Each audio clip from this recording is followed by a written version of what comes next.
بسم اللہ الرحمن الرحیم۔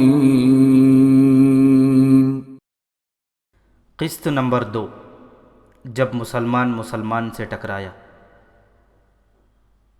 غزنی کے مضافات میں ایک باغ تھا۔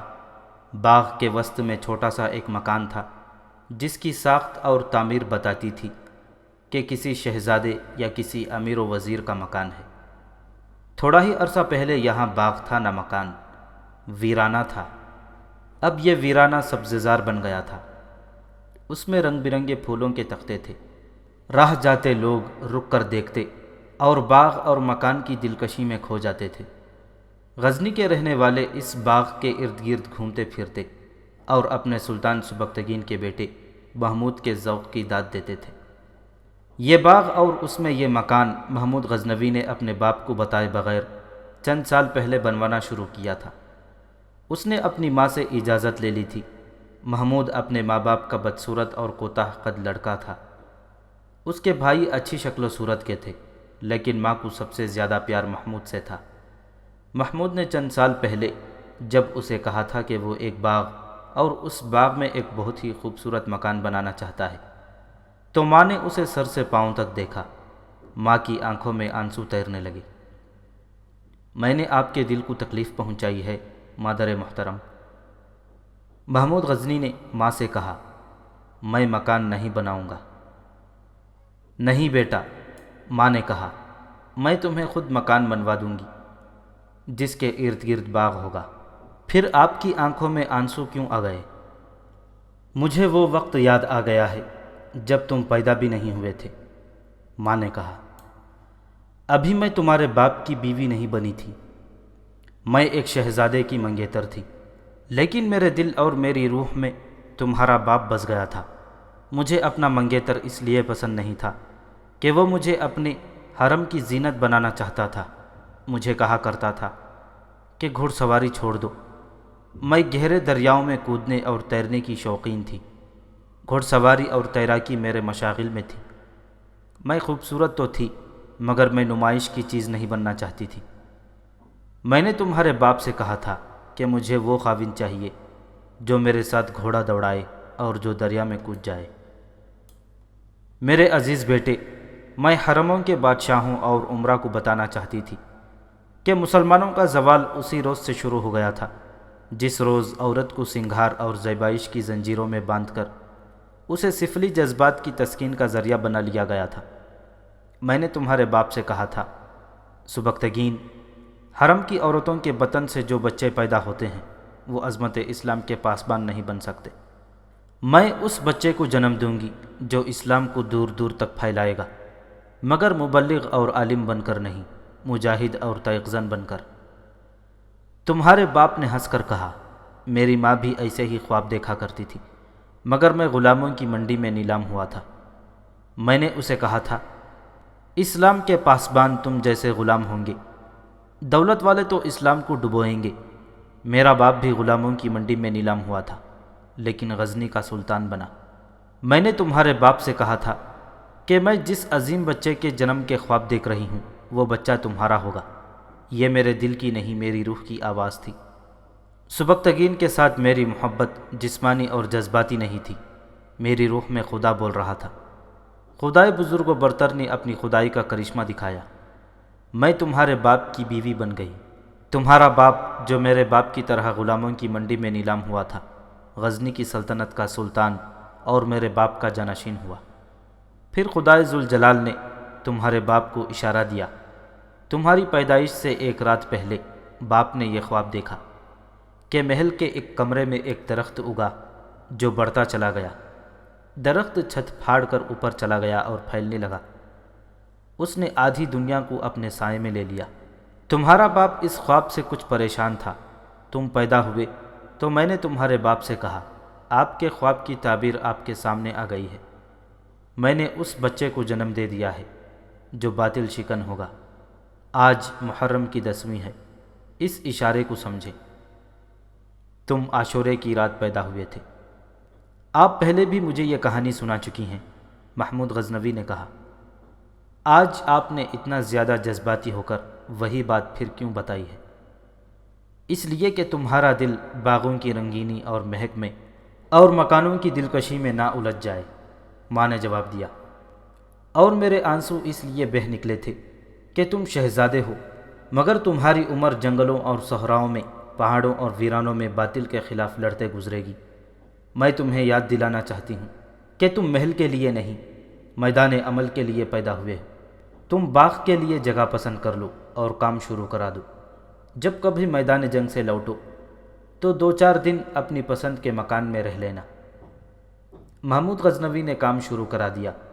مکان کے لیے تجربے کار کاریگر اکٹھے کر لیے، اور جب راجہ جے پال کی فوج غزنی پر حملے کے لیے آئی، باغ سرسبز ہو چکا تھا، پھول کھل آئے تھے، درختوں کے پودے اٹھ آئے تھے، اور اس کے وسط میں ایک خوشنما مکان جس کی دلکشی دیکھنے والوں کی نظروں کو گرفتار کر لیتی تھی، تعمیر ہو چکا تھا۔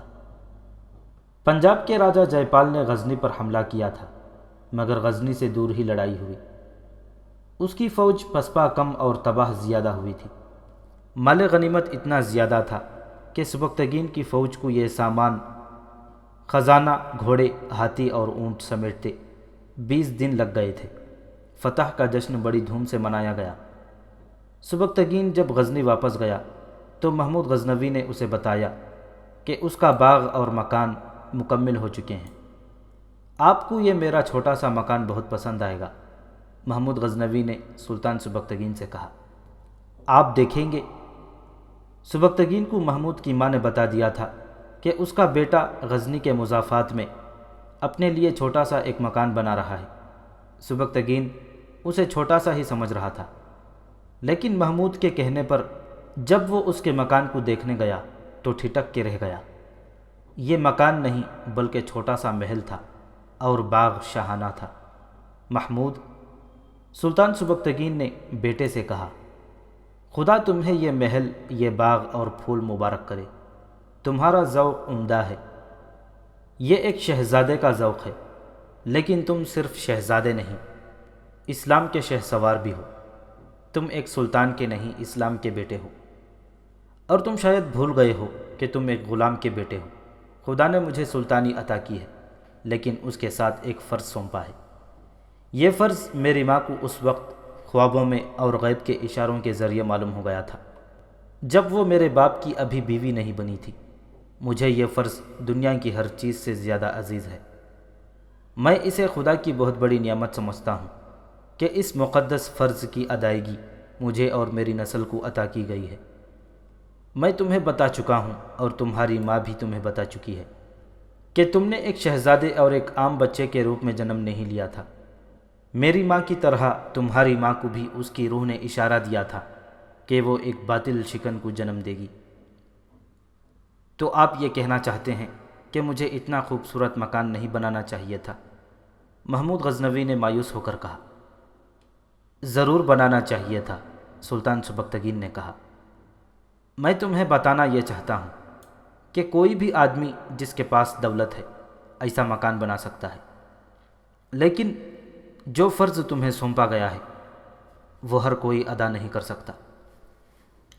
لوگ اونچے مکان اور شہزادے اور بادشاہ اونچی یادگاریں صرف اس لیے بناتے ہیں کہ ان کے مرنے کے بعد بھی لوگ انہیں یاد رکھیں اور ان کا نام لیں، مگر اینٹوں اور پتھروں کی عمارتیں مٹ جایا کرتی ہیں۔ یادگار لوگوں کے دلوں میں تعمیر کرو، کام وہ کرو جس کی یاد تاریخ کے ہر دور میں تازہ ہو۔ اپنے نام کو ایک مکان کی دیواروں میں قید نہ کرو، اسے تاریخ کے چہرے پر کبھی نہ مٹنے والا نقش بنا دو۔ اور محمود، دولت، عورت اور خوشنما مکان انسان کی بہت بڑی کمزوریاں ہیں۔ یہ زنجیریں ہیں جن میں جو بندھ جاتا ہے وہ بنی نوع انسان کے لیے شیطان بن جاتا ہے۔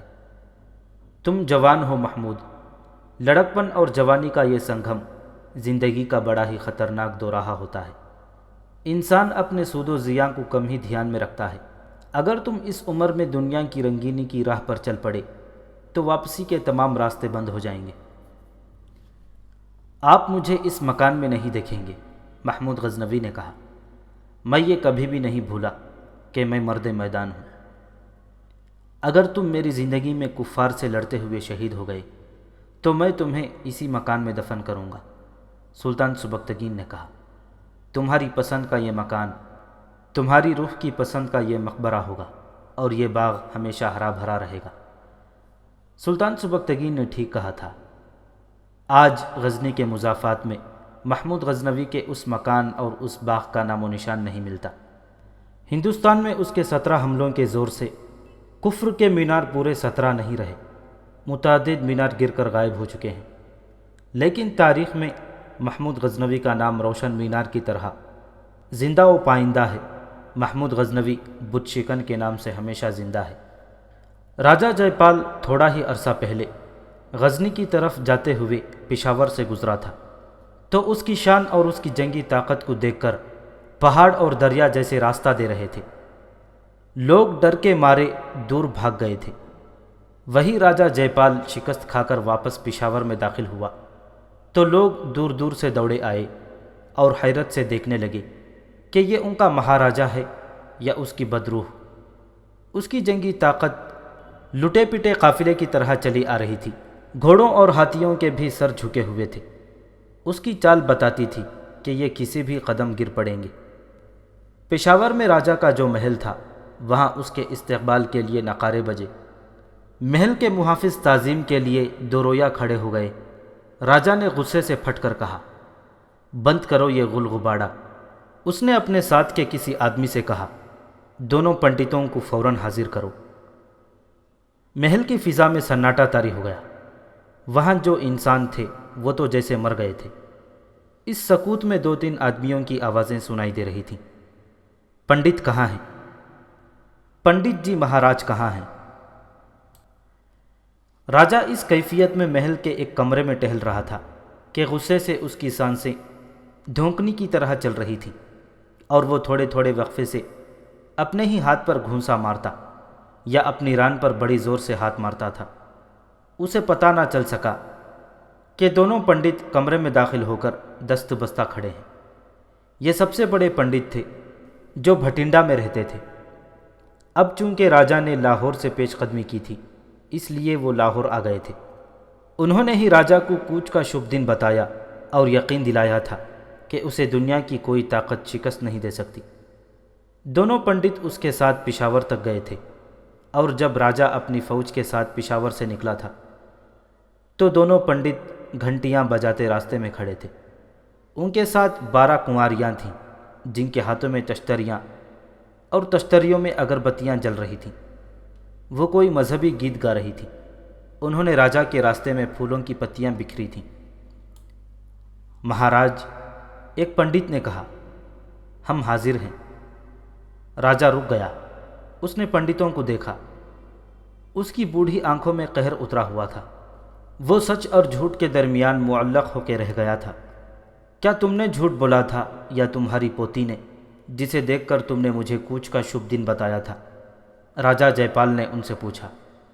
نہ ہم نے جھوٹ بولا تھا نہ ہماری پوتی نے، ایک پنڈت نے جواب دیا۔ ستارے جھوٹ نہیں بولا کرتے۔ مہاراج، ہم آپ کو پھر حساب جوڑ کر بتا سکتے ہیں۔ تم لاکھ حساب جوڑو، میرے سامنے اس وقت یہ شرمناک حقیقت ہے کہ میں شکست کھا کر آیا ہوں اور میری فوج تباہ ہو گئی ہے۔ راجہ نے کہا، اس کی کیا وجہ ہوئی؟ تم دونوں نے کہا تھا کہ فلاں دن کوچ کرو تو فتح ہوگی۔ تم نے کہا تھا کہ دیوی کی آشیرواد مل گئی ہے۔ تم نے کہا تھا کہ پنڈتوں کو ساتھ لے جاؤ، وہ مورتیاں اور کشن مراری کے بت ساتھ لے جائیں گے، اور لڑائی سے پہلے سپاہیوں کے سامنے یہ بت اور مورتیاں رکھ کر پرارتھنا کرانا، پھر یہ سپاہی پہاڑوں کو پیس ڈالیں گے۔ میں نے یہ سارا انتظام کیا۔ وہاں جا کر دیکھو جہاں لڑائی ہوئی تھی، وہاں بتوں کے ٹکڑے اور مورتیوں کے پرخچے بکھرے ہوئے ہیں۔ پنڈتوں نے سپاہیوں کو ان کے سامنے بٹھایا، مگر گھنٹیاں بجنے لگیں اور پرارتھنا شروع ہوئی تو مسلمانوں نے ہم پر اس طرح حلہ بول دیا جس طرح اچانک بگولا آتا اور راستے میں جو کچھ آئے اڑا کر لے جاتا ہے۔ تم سمجھتے ہوگے کہ وہ لشکر کی صورت میں آئے تھے؟ نہیں، حملہ کرنے والوں کی تعداد 50 اور 100 کے درمیان تھی۔ رات کا وقت تھا جب عموماً لڑائی نہیں ہوا کرتی۔ ہمارے کشن مراری کے بت اور مورتیاں ہمارے انہی سپاہیوں کے پاؤں تلے روندی گئیں۔ جو ان کے آگے ہاتھ جوڑ کر عبادت کر رہے تھے۔ پنڈت بھاگ گئے، سپاہی بکھر گئے۔ اس کے بعد میری فوج کسی بھی وقت مسلمانوں کے سامنے ٹھہر نہ سکی۔ تم اچھی طرح جانتے ہو کہ میری فوج کی تعداد 3 لاکھ تھی اور مسلمانوں کی فوج کی تعداد ہم سے 4 گنا کم تھی۔ ہم حساب جوڑ کر بتائیں گے مہاراج، ایک پنڈت نے کہا۔ معلوم ہوتا ہے ستارے ٹکرا گئے ہیں۔ راجہ جے پال کو غصے نے باولا کر رکھا تھا۔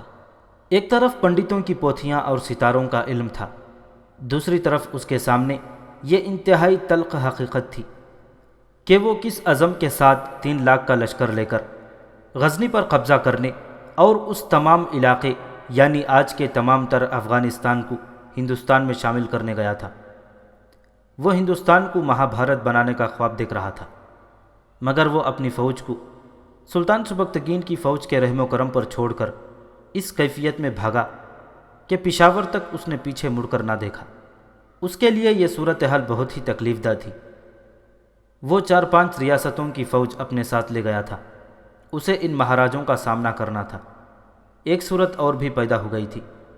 اس زمانے میں یہ دستور تھا کہ جو مہاراجا 2 بار دشمن سے شکست کھائے اسے حکمرانی سے دستبردار ہونا پڑتا تھا۔ جے پال 2 بار شکست کھا چکا تھا، اسے اپنے بیٹے کے حق میں راج سے دستبردار ہونا تھا۔ اس کا بیٹا اننت پال نوجوان تھا۔ جس طرح سلطان سبکتگین نے محمود غزنوی کو عسکری تربیت دی تھی، اسی طرح جے پال نے اپنے بیٹے کو جنگجو بنا دیا تھا، مگر اننت پال ابھی ریاست کا راج سنبھالنے کے قابل نہیں تھا۔ راجہ جے پال کو یہ خطرہ نظر آ رہا تھا کہ دوسرے مہاراجے اسے راج سے ہٹ جانے کو کہیں گے۔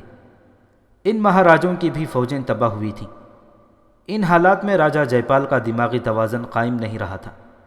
جب پنڈت نے اسے کہا کہ وہ حساب جوڑ کر بتائیں گے کہ ان کا پہلا حساب جس میں انہوں نے راجہ کو فتح کی خوشخبری سنائی تھی کیوں غلط نکلا ہے، تو غصے سے راجہ کے ہاتھ کانپنے لگے۔ میں تمہیں یہ بھی بتا دوں کہ مسلمان تمہاری طرح ذائچہ بنائے بغیر لڑنے آئے تھے۔ راجہ جے پال نے کہا، انہوں نے ستاروں کے راستے نہیں دیکھے تھے۔ ہمارے ہاتھ مسلمان فوج کے بہت تھوڑے جنگی قیدی آئے ہیں، ان میں سپاہیوں کی تعداد زیادہ ہے، وہ اونچے عہدے کے فوجی ہیں۔ میں انہیں تمہارے سامنے کھڑا کر کے پوچھوں گا کہ وہ اپنے مولویوں سے جوتش اور نجوم کے ذریعے فتح کی خوشخبری لے کر آئے تھے۔ مجھے شک ہونے لگا ہے کہ مسلمانوں کا یہ کہنا سچ ہے کہ پتھر کے خدا جھوٹے ہیں۔ مسلمان جس خدا کی عبادت کرتے ہیں وہ مجھے سچا خدا معلوم ہوتا ہے۔ چھی چھی چھی مہاراج، ایک پنڈت نے کہا، مسلمان جھوٹے ہیں۔ اپنے دیوتاؤں کو اس لیے جھوٹا نہ کہیں کہ آپ کو شکست ہوئی ہے۔ اس کی کئی اور وجوہات ہو سکتی ہیں، اس کی یہ وجہ ہرگز نہیں کہ مسلمانوں کا مذہب سچا ہے۔ کسی کے گھر ڈاکہ پڑتا ہے تو گھر لٹ جاتا ہے، دوسرے پنڈت نے کہا۔ اس سے یہ مطلب ہرگز نہ نکالیں کہ ڈاکوؤں کا خدا سچا ہے اور لٹنے والوں کا جھوٹا۔ میں اپنے مذہب کو سچا سمجھ کر اسے مسلمانوں کے علاقوں میں پھیلانے کے ارادے سے گیا تھا۔ راجہ جے پال نے کہا، دیوتاؤں نے میری کیوں مدد نہیں کی؟ مسلمان ہمارے بتوں اور مورتیوں کے ٹکڑے دیکھ کر ہمارے مذہب پر ہنس رہے ہوں گے۔ مہاراج، ہمیں ذائچہ بنانے کے لیے مہلت دیں۔ میں مہلت دیتا ہوں، راجہ جے پال نے کہا، لیکن ذرا ٹھہرو، میں مسلمان قیدیوں کو بلا لوں، تم بیٹھ جاؤ۔ راجہ نے کمرے میں لٹکتا ہوا گھڑیال بجایا۔ دربان اندر آیا تو راجہ نے اسے اپنے 2-3 جرنیلوں کے نام لے کر کہا کہ انہیں فوراً بلا لاؤ اور ان 2 مسلمان قیدیوں کو بھی لے آؤ جنہیں دوسرے قیدیوں سے الگ کر رکھا گیا ہے۔ راجہ جے پال اپنی مسند پر بیٹھا ہوا تھا۔ دربار کے دستور کے مطابق اس کے 2 پنڈت اس کے دائیں بیٹھے تھے اور ان کے ساتھ دونوں جرنیل، 2 خوش وضع گھٹے ہوئے جسموں والے اور دراز قد آدمی اندر لائے گئے۔ ان کے ہاتھوں میں ہتکڑیاں اور پاؤں میں بیڑیاں تھیں۔ وہ تھے تو قیدی، لیکن ان کی چال ڈھال میں وقار اور جلال تھا۔ ان کے چہروں پر خوف نہیں تھا۔ وہ سبکتگین کی فاتح فوج کے کمانڈر تھے۔ انہوں نے آخری معرکے میں شب خون مارا تھا جو اتنا دلیرانہ تھا کہ دشمن کے عقب میں چلے گئے تھے اور پکڑے گئے تھے۔ دونوں کے جیشوں نے دشمن کو بہت نقصان پہنچایا تھا، مگر انہیں خاصی جانیں قربان کرنی پڑی تھی۔ راجہ جے پال کے ساتھ ایک ترجمان تھا جو غزنی کے خطے کی زبان بولتا تھا اور سمجھتا تھا۔ راجہ نے اس کی وساطت سے دونوں قیدیوں سے باتیں کی۔ میں تم دونوں سے کوئی جنگی راز معلوم نہیں کرنا چاہتا، راجہ جے پال نے کہا۔ مجھے یہ بتاؤ کہ جب تمہاری فوج لڑائی کے لیے جاتی ہے تو تمہارے مولوی یا جوتشی تمہارے بادشاہ کو بتاتے ہیں کہ فلاں دن کوچ کرو ورنہ نقصان اٹھاؤ گے؟ نہیں، غزنی کے ایک جنگی قیدی نظام اوریزی نے جواب دیا۔ ہماری لڑائی ہمارے دین کے دشمن کے خلاف ہوتی ہے۔ دین کے دشمن آپ بھی ہیں، عیسائی اور یہودی بھی، اور ہمارے مسلمان بھائی بھی ہمارے دین کے دشمن ہو سکتے ہیں۔ ہماری لڑائی جہاد کہلاتی ہے۔ ہم اپنی ریاست کی توسیع کے لیے کسی ملک پر حملہ نہیں کیا کرتے، چونکہ ہم خدا کی راہ میں خدا کے سچے مذہب کی خاطر لڑتے ہیں۔ اس لیے ہم کوچ، پیش قدمی اور حملے کے لیے ہر دن کو مبارک دن سمجھتے ہیں۔ دن ہو یا رات، بارش ہو یا طوفان، حکم مل جائے تو ہم جہاد کے لیے نکل کھڑے ہوتے ہیں۔ کیا مسجدوں میں تمہارے مولوی اور امام تمہاری کامیابی کے لیے خاص قسم کی دعائیں مانگتے ہیں؟ ہر وہ فرد جو جہاد میں شریک نہیں ہوتا جہاد پر جانے والوں کے لیے دعا کرتا ہے، نظام اوریزی نے جواب دیا۔ ہر وہ شخص، مرد یا عورت، بچہ یا بوڑھا، خدا کے ساتھ براہ راست ہم کلام ہو سکتا ہے۔ کیا تم بتا سکتے ہو کہ تمہاری کامیابی کا راز کیا ہے؟ راجہ جے پال نے پوچھا۔ کیا تمہیں معلوم تھا کہ میری فوج کی تعداد کیا تھی؟ ہمیں صرف یہ بتایا گیا تھا کہ دشمن کی تعداد ہماری نسبت بہت زیادہ ہے، نظام اوریزی نے جواب دیا۔ آپ کے لشکر کی صحیح تعداد کا علم سلطان اور اس کے سالاروں کو ہوگا۔ ہماری کامیابی کا راز یہ ہے کہ ہم اپنی جانیں خدا کے حوالے کر دیتے ہیں۔ ہمارے جسم نہیں، ہماری روحیں لڑا کرتی ہیں۔ یہ میں جانتا ہوں، راجہ جے پال نے کہا۔ میں یہ پوچھ رہا ہوں کہ اتنی کم نفری سے اتنے بڑے لشکر پر کس طرح غالب آ جاتے ہو؟ میں طریقہ پوچھ رہا ہوں۔ یہ ایک جنگی راز ہے، نظام اوریزی نے جواب دیا۔ یہ نہ میں آپ کو بتاؤں گا نہ میرا یہ ساتھی بتائے گا، صرف یہ بتا دیتا ہوں کہ مرد مومن ستاروں کی گردش کا پابند نہیں ہوا کرتا۔ جب تک ایمان مضبوط رہتا ہے، اسلام کا مجاہد آسمان سے گرنے والی بجلی بنا رہتا ہے۔ ہماری فوج کے مولویوں نے ہمیں بتایا تھا کہ ہندو بتوں اور تصویروں کی پوجا کرتے ہیں۔ ہم آپ کو عملی طور پر بتا چکے ہیں کہ پتھر کے خدا ہمارے حقیقی خدا سے ٹکرائیں گے تو پاش پاش ہو جائیں گے۔ کیا آپ کی فوج کے ساتھ چھوٹے چھوٹے بت نہیں گئے تھے؟ کوئی ایک بھی بت سلامت واپس آیا ہے؟ یہ آدمی ہمارے مذہب کی توہین کر رہا ہے مہاراج، ایک پنڈت نے غصے سے کہا۔ اسے ابھی احساس نہیں ہوا کہ یہ ہمارا قیدی ہے، جے پال نے کہا۔ یہ اپنے انجام سے بے خبر ہے۔ اگر اس نے مجھے اپنا طریقہ جنگ نہ بتایا تو زندہ اس کی کھال اتاری جائے گی۔ دونوں سے میں یہ راز معلوم کر کے رہوں گا۔ یہ راز جاننے کے لیے آپ کو اسلام قبول کرنا ہوگا مہاراج، دوسرے قیدی نے کہا۔ ہمیں قتل کر کے آپ اپنی شکست کو فتح میں نہیں بدل سکتے۔ آپ ہم سے کوئی راز لے نہیں سکتے۔ لے جاؤ انہیں، راجہ جے پال نے کہا۔ انہیں زنجیروں میں رکھو، دوسرے جنگی قیدیوں کو قتل کر دو۔ دونوں قیدیوں کو لے گئے تو راجہ جے پال نے پنڈتوں سے کہا، میں اپنی شکست کو فتح میں بدلنا چاہتا ہوں۔ مجھے حساب کر کے بتاؤ کہ میں شکست کو کس طرح فتح میں بدل سکتا ہوں۔ پنڈتوں کے چلے جانے کے بعد راجہ جے پال نے اپنے دونوں جرنیلوں سے کہا، ان دونوں قیدیوں کو لاہور لے چلو، ہم کل روانہ ہوں گے۔ یہ دونوں ہمارے ساتھ جائیں گے۔ آپ ان سے کیا معلوم کرنا چاہتے ہیں؟ ایک جرنیل نے کہا۔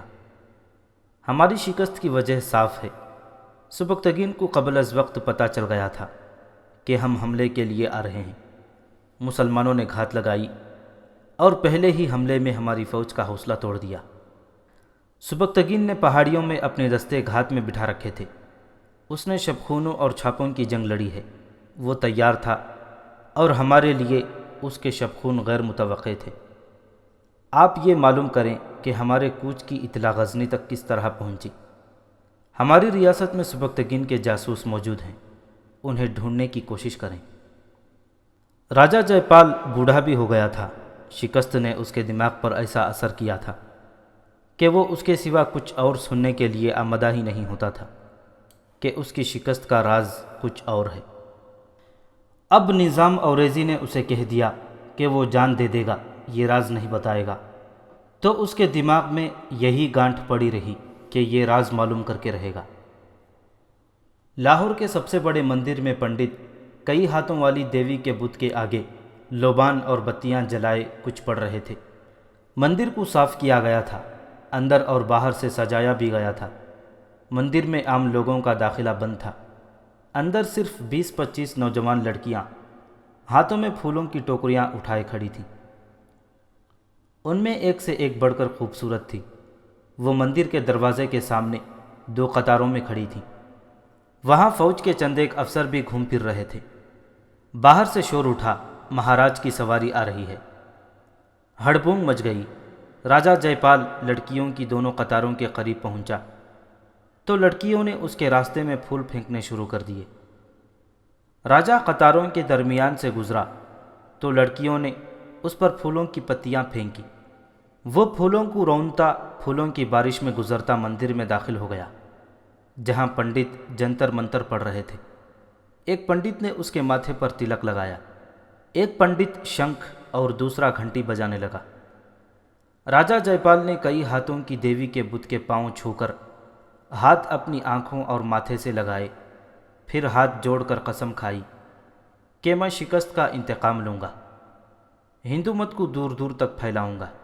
جس خطے سے اسلام اٹھا تھا اس خطے کو دیوی دیوتاؤں کے دیس میں شامل کروں گا، اگر نہ کر سکا تو وہیں اپنی جان دے دوں گا۔ وہ خاموش ہوا تو پنڈتوں کی باری آئی۔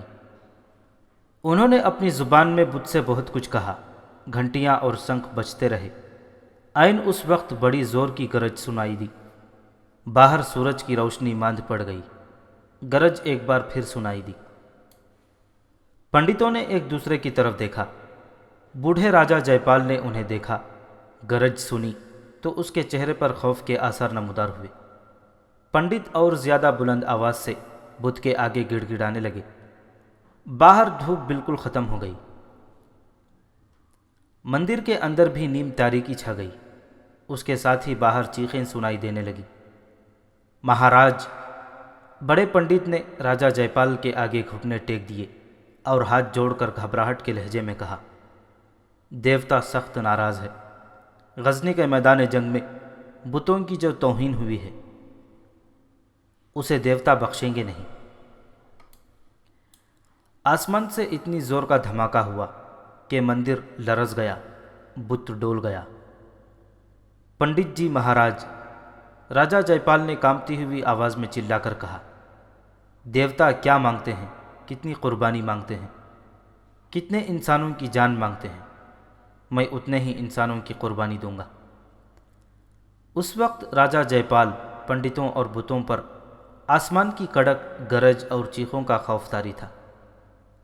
مندر سے کچھ دور مسلمان کسان کھیتوں میں کام کر رہے تھے۔ وہ خوشی سے ناچ رہے تھے، ایک دوسرے کو مبارک دے رہے تھے۔ اس طوفانی بارش اور بجلی کی کڑک اور گھٹاؤں کی گرج میں ان کی آوازیں سنائی دے رہی تھیں۔ اللہ نے کرم کر دیا ہے، اب فصل اٹھے گی، ڈھول بجاؤ، ناچو، نفل پڑھیں گے، اللہ کا شکر ادا کریں گے۔ مسلمانوں کے لیے جو اللہ کا کرم تھا اسے بتوں کے پجاری اپنے بھگوان کا قہر سمجھ رہے تھے۔ مسلمان مسجدوں میں شکرانے کی نفل پڑھنے کی باتیں کر رہے تھے۔ یہ بارش جو آج برسنے لگی تھی 1 ماہ پہلے برسنی چاہیے تھی۔ اس تاخیر سے خشک سالی کا خطرہ پیدا ہو گیا تھا، مگر مسجد اور مندر میں یہ فرق تھا کہ مسجد کا کرم مندر کا قہر تھا۔ مسلمان کسانوں کے بچے بھی باہر نکل آئے اور ناچتے کودتے پھر رہے تھے، مگر مندر میں کئی ہاتھوں والی دیوی کے چہرے پر بھی خوف تھا۔ پنڈت اس بت کے سامنے ہاتھ جوڑے بخشش مانگ رہے تھے۔ جن لڑکیوں نے راجہ جے پال کے راستے میں پھول نچھاور کیے تھے وہ باد و باران کے طوفان سے گھبرا کر اندر آ گئی تھی۔ مہاراج، بڑے پنڈت نے راجا جے پال سے کہا، ایک کنواری کی قربانی؟ صرف ایک؟ جی مہاراج، پنڈت نے جواب دیا، صرف ایک کنواری لڑکی ہو۔ کسی مسلمان کی کنواری بیٹی کو پکڑ لاؤ اور میرے سامنے اسے قربان کرو، راجا نے حکم دیا۔ نہیں مہاراج، پنڈت نے کہا، بھگوان کسی ملیچ کی قربانی قبول نہیں کرتے، لڑکی ہندو ہونی چاہیے۔ راجا جے پال نے ان لڑکیوں کی طرف دیکھا جنہوں نے اس کے راستے میں پھول بچھائے تھے، انہیں کنواریاں کہا جاتا تھا۔ ان میں سے ایک کو اپنے پاس رکھ لو، راجا جے پال نے کہا، یہ سب کنواری ہیں۔ لڑکیوں نے ایک دوسری کی طرف دیکھا، بعض کے ہونٹوں پر مسکراہٹ آ گئی۔ پھر سب نے پنڈتوں کی طرف دیکھا، پنڈت جھینپ گئے۔ یہ لڑکیاں آج پہلی بار مندر میں نہیں آئی تھیں، یہ آتی ہی رہتی تھیں، اکیلی اکیلی بھی آتی تھیں، دو دو چار چار بھی آتی تھیں۔ ان کے جاننے والے ان کا احترام کرتے تھے کیونکہ یہ مندر کی کنواریاں تھیں، لوگوں کی نگاہوں میں پاک اور قابل تعظیم تھیں، لیکن پنڈتوں اور لڑکیوں کی نگاہیں کچھ اور کہتی تھیں۔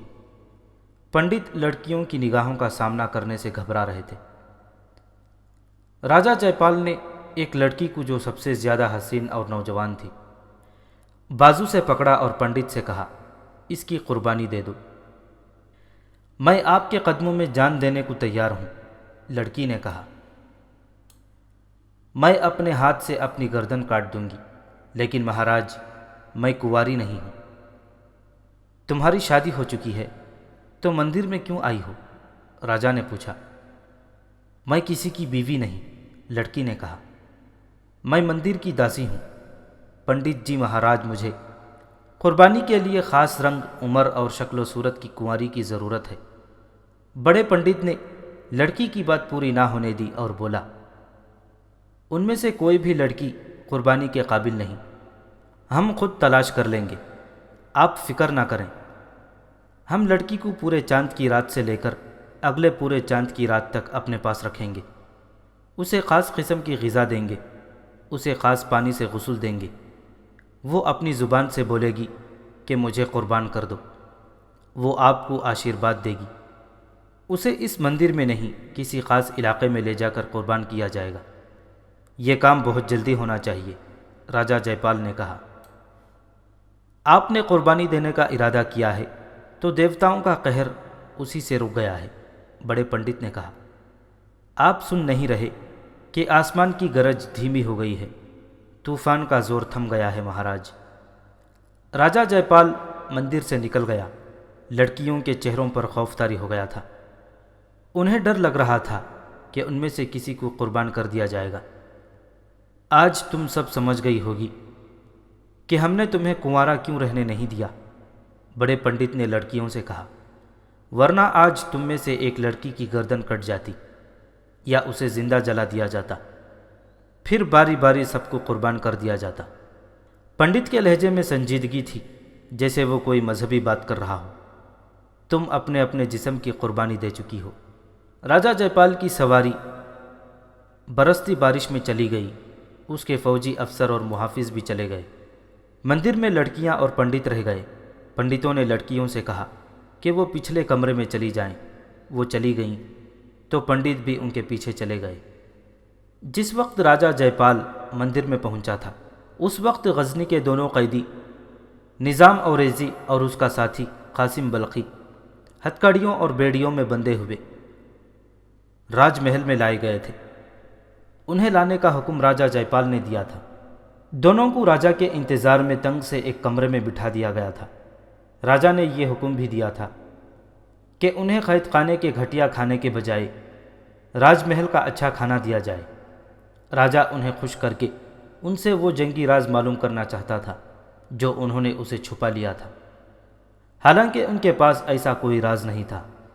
راجا نے اپنے جرنیلوں سے کہا تھا کہ وہ ان دونوں کو اتنی عیش کرائے گا کہ ان کے دماغ معوف ہو جائیں گے، پھر وہ ان کے دلوں کو گرفتار کر لے گا۔ اس نے یہ بھی کہا تھا کہ انہوں نے راز کی بات نہ بتائی تو انہیں بہت بری ایذائیں دوں گا۔ دونوں کے لیے کھانا لایا گیا۔ تو انہوں نے پوچھا کہ کھانا کس نے پکایا ہے۔ انہیں بتایا گیا کہ یہ راج محل کے باورچی خانے کا پکا ہوا کھانا ہے۔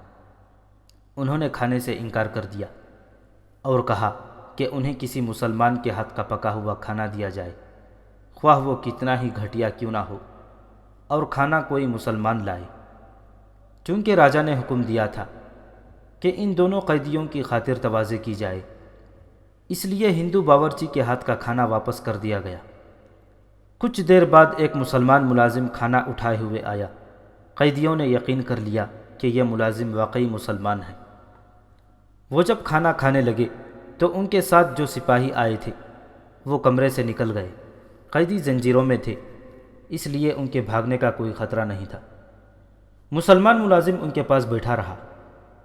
اس نے چور نگاہوں سے دیکھا کہ سپاہی باہر چلے گئے ہیں، تو وہ فارسی زبان میں بولا، خوش نہ ہونا کہ تمہاری خاطر و مدارت ہو رہی ہے۔ یہ سلوک صرف اس مسلمان قیدی سے کیا جاتا ہے جس کے متعلق شک ہو کہ اس کے پاس کوئی قیمتی راز ہے۔ دونوں قیدیوں نے چونک کر اسے دیکھا۔ دھیان کھانے میں رکھو، ملازم نے کہا، بات سرگوشیوں میں کرنا۔ انہیں شک ہو جائے گا کہ میں تمہارا ہی آدمی ہوں۔